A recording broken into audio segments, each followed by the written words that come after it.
ચોક્કસથી આવજો અને કહેવાય કે 1008 પાવડી અમે ચડી ગયા છીએ, અહીંયા લખેલી છે તમે જોઈ શકો છો. આની માંથી કહેવાય કે જૂનું હજારો વર્ષ જૂની કોતરણીઓ કરેલી છે મંદિરની. કેવી રીતે મંદિર બન્યું તેની પણ આજે સાહેબ કહેવાય કે હજારો વર્ષ જૂની તમિલ ભાષામાં કોતરણી કરેલી છે. અને તમારે જો આવી ટાઈપના મંદિર યા ફિર તમારે આવી ટાઈપના નજારા જોવા હોય તો આઈડીને ફોલો, લાઈક અને સબસ્ક્રાઇબ કરજો.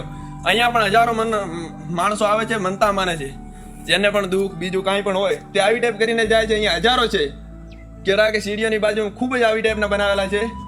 તેમાં કારણ કે જેમને પણ દુઃખ બીજું હોય તે દૂર થઈ જાય છે. તમે પણ આવજો જરૂરથી, મંદિરના દર્શન કરજો.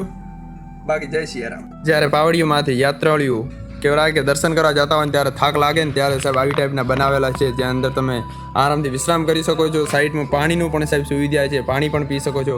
અને તમે જોઈ શકો છો અદ્ભુત રીતે સાહેબ આવી ટાઈપ ગાય માતાના, નંદી મહારાજના અને કહેવાય કાર્તિક ભગવાનના પણ ફોટો છે, જેના તમે દર્શન કરી શકો છો. અને આ આજની વાતો નથી, હજારો વર્ષ જૂનો ઇતિહાસ છે.